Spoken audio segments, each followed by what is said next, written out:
Your Coca-Cola bottler presents Claudia.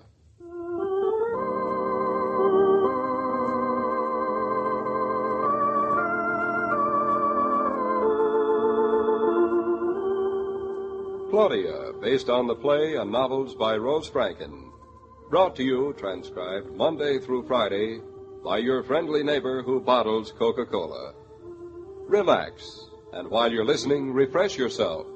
Have a Coke.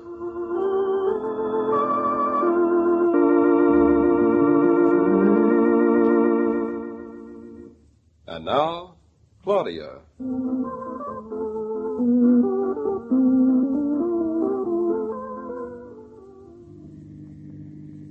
The farmer gets the deed, the farmer gets the deed. Hi-oh, the dairy-o, the farmer gets the deed. The farmer buys the house, the farmer buys the house. Hi-oh, the dairy-o, the farmer buys a house. Doesn't anyone have anything to say for the farmer's wife? Hasn't she got anything to say for herself? Only that she can't believe it. That's a farmer's wife for you, David, always doubting her ears. Her ears of corn. Oh, let's just plow that one under. This is harrowing. Ouch. Now, Mother, I never knew we could be so agricultural. I suppose it's a cinch when you only have to just talk about it. What else do we have to do except take the deed and hand over a certified check? Mr. Hankin said it would take such a long time, and it's only been a week. I couldn't believe it when we heard last night, and I still don't. I guess he didn't have much of a search after all. It was probably a very simple title. And it's a fine day for the closing. I wish it were simple enough so I could understand it. David, how many times have you explained what a deed is to that daughter of mine? Oh, hardly explained it at all, Mother. I don't think we went through it more than a dozen times. I still don't understand it. That just shows how complicated deeds are. Funny, I'd have drawn a completely different conclusion. All right, Mama. If you're so smart, you tell us what a deed is and what a title is and why we have to go to the courthouse. Well, now, let me see what's the easiest way to explain it. I know what that means. It means you don't understand it any better than I do. Oh, just because I'm not like you and start talking before I've decided what I'm going to say. Anyway, I think men make it a lot more complicated than it really is. If it were so complicated, I don't see how Mr. Hankins was able to get it all straightened out so quickly. You'd like it to be complicated, wouldn't you? Why would I like that? Oh, you'd like to drag it on for months and months and never know how it's going to come out. I wouldn't like that at all. I always like to know just where I stand. Yeah, especially if you're standing under a walnut tree that belongs to you instead of Jared Tucker. I guess that's what you wanted, another fight for a walnut tree. You really sure we aren't going to have this one? Well, I'm sorry to disappoint you, Kid Claudia, but you might as well take off the gloves. There isn't going to be any more fighting. It's simply going to be what the lawyers call a closing. Maybe we shouldn't move up to Connecticut. They allow women to drive up here. Closing. What a funny word. It's just a lawyer's word. Nothing actually closes. I feel as though something's closing all right. I feel as though a door were closing on a whole section of my life. Listen to that, Mother. Doesn't she sound soulful? I wonder why they ever let her leave dramatic school. She sounds like Sarah Bernhardt saying goodbye to our public for the 7th time. I am saying goodbye. Fritz and Bertha and New York.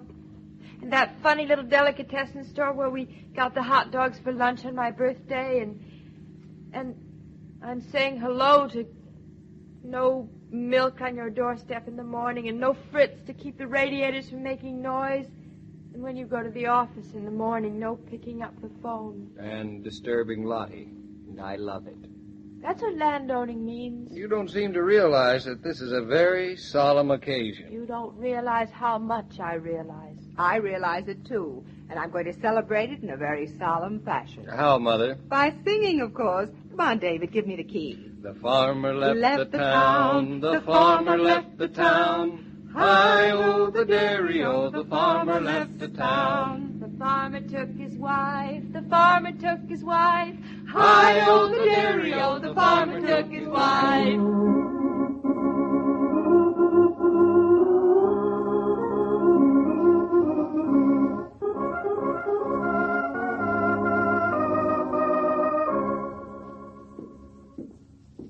I don't think anybody's been here in 50 years, David.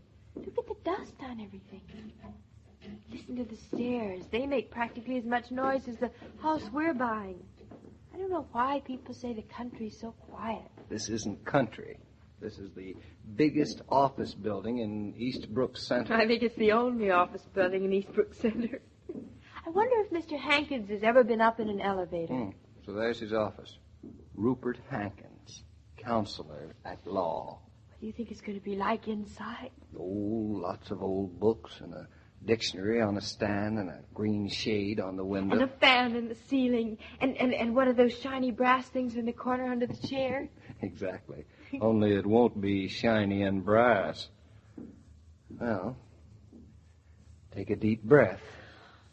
1, 2, 3. Who's there? It's us. We are the Naughtons. Well, guess you might as well come in, if that's who you are. David, it is brass. How's that? My wife said she was glad to see you. Maybe. Maybe she won't be so glad when she hears what's what. What's what? Been trying to get you two on the telephone all morning. I guess you'd gone already. What's wrong now? You mean Jared Tucker wants more than his walnut tree? Ain't nothing new said about a walnut tree. Maybe you and Mrs. Naughton better sit down. We'll take this thing up the way it's supposed to be took up. Claudia, you sit down in that swivel chair near Mr. Hankins' desk. I'll sit back here. What's the matter, young woman? Think that chair's dirty? Just a bit of healthy dust. Oh, you know how the ladies are, Mr. Hankins. They object to getting dust on their clothes. Trouble with people today. Too much afraid of dust, most of them. Spend most of the time running around just to keep from gathering it. Plenty worse things than gathering dust. Claudia, you'd better sit down. I did. Well, now we're ready. I guess we can get started. What's happened? What's wrong? Why don't we get the house? Nobody said that yet, maybe. Glad you're here, though. There's a hitch in the title. You mean Jared Tucker doesn't own that house after going through all this and throwing out the other bid and arguing about the walnut tree in the third place? He doesn't own it at all? He owns it, maybe, but he don't own it free and clear. Well, you'd better explain, Mr. Hankins. Good thing you had a good lawyer, Mr. Naughton. Good thing you did. Yes, I appreciate that, Mr. Doesn't Hankins. Jared Tucker really own the house at all? Maybe he does, and maybe he doesn't. Mr. Hankins, I think we're prepared for the worst. I wish you would just go ahead and let us in on it. Well, sir, there are some lawyers who would notice a thing like this and some who wouldn't. Yes, Mr. Hankins. You in a hurry or something? Want to get back to New York City, maybe? Oh, we've got all day, Mr. Hankins, but we'd just as soon spend it doing something else. Maybe we can help to get it straightened out. You can't do nothing, Mr. Naughton. Is it about the walnut tree? Claudia, Mr. Hankins already said it wasn't about the walnut tree. He hasn't said it was about anything else either. Mind if I smoke? No, we don't mind if you smoke. You can smoke, too, if you want to. I don't mind neither. You're very generous. Then there's some lawyers in this county who'd say, you're city people, and you ought to be left to take care of yourselves. Well, sir, you are city people. Maybe I know what they mean. But when it's a matter of the law, I say who you are and where you come from is irrelevant, immaterial, and impertinent. I was sure you felt that way, Mr. Hankins. How does he feel? And I'm not telling a client of mine to accept a defective and insufficient title. What's defective about it, Mr. Hankins? Mr. Naughton, my fee for this service is $25, with disbursements of $3.75. You mean you want that now?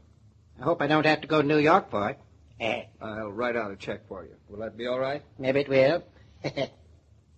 Well, isn't there anything we can do, Mr. Hankins? Either Jared Tucker has a clear title to his land or he don't. If he don't, that's all there is to it. Right. Here's your check, Mr. Hankins. Now, please tell us exactly what happened. Well, sir, when I search a title, I give it a real good search. You said that, Mr. Hankins. Are you in a hurry, Mrs. Naughton? Seemed to me you said you had all day. Never mind her, Mr. Hankins. Well, sir, this land was deeded to Jared Tucker as sole survivor of his father, Stanton Tucker, in 1909. It came to Stanton Tucker from his maternal grandmother, Mehitable Ashley, in 1863. Mehitable Ashley had it from her father, Joseph Ashley, in 1840. Joseph Ashley had it from Martin Ashley in 1822. Martin Ashley had it from Cyrus Newton in 1806. Cyrus Newton had it from Caleb Matthews in 1798. And we don't have to go back any further than that. I should hope not. Because, as your attorney, I find that in the transfer from Caleb Matthews to Cyrus Newton on April 10th, 1798, Caleb Matthews retained to himself, his heirs and assigns, the right in perpetuum to collect all the hay on the South Meadow every year. And the claim was never quitted. What does that mean? It means that every summer the heirs of Caleb Matthews have a right to come on your South Meadow and cut your hay without paying for it, and you can't stop them. Do they ever do it? They don't. But what's that matter? You know how many descendants Caleb Matthews must have by now, maybe. 10,000, maybe. Rupert Hankins don't let his clients take that sort of a title without warning them first. Well, you've warned us, Mr. Hankins, but we'll go ahead with the deal anyhow and take our chances with the descendants of Caleb Matthews. That's up to you, Mr. Naughton. Of course, they got no right to trespass across your land to get their hay. Just let them try. I'll show them whose land it is. Then the deal's on again anyway, Mr. Hankins. That ain't all. Now what? We said that Jared Tucker is the sole surviving heir to his father's estate. But we can't prove it. Jared Tucker had a brother, and there ain't nobody can say for sure his brother's dead. You're sure he had a brother? I am. He went out west. No one knows what happened to him. We think he's dead, but we ain't sure. And Jared Tucker's land may belong to his brother? Maybe. There's no proof, no will, nothing? Never was probated. Then we might buy this land, and along might come Jared's brother, and he wouldn't want to have it sold at all. That's right. Might even be some kind of a very sharp trick. Even if you are city folks, I ain't going to let you fall for it. Seems to me Delilah Tucker's awful anxious to sell that house. I got her quit claim already. David, Jared Tucker isn't going to get away with it. But, darling, we don't know that he's trying to get away with anything. All we know is that the title isn't clear, and we've got to decide if we want to take a chance. You don't. You said men fought for centuries to establish their right to own land.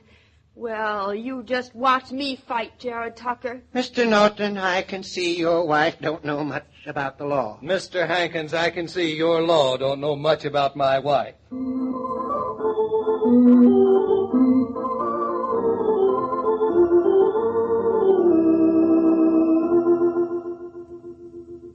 This broadcast of Claudia was supervised and directed by William Brown Meloney.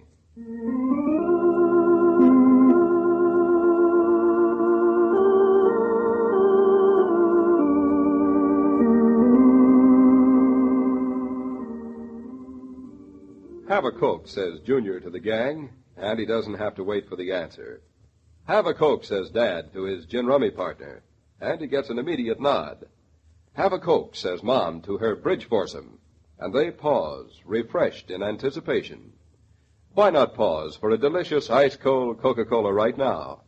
You'll be able to finish your housework refreshed.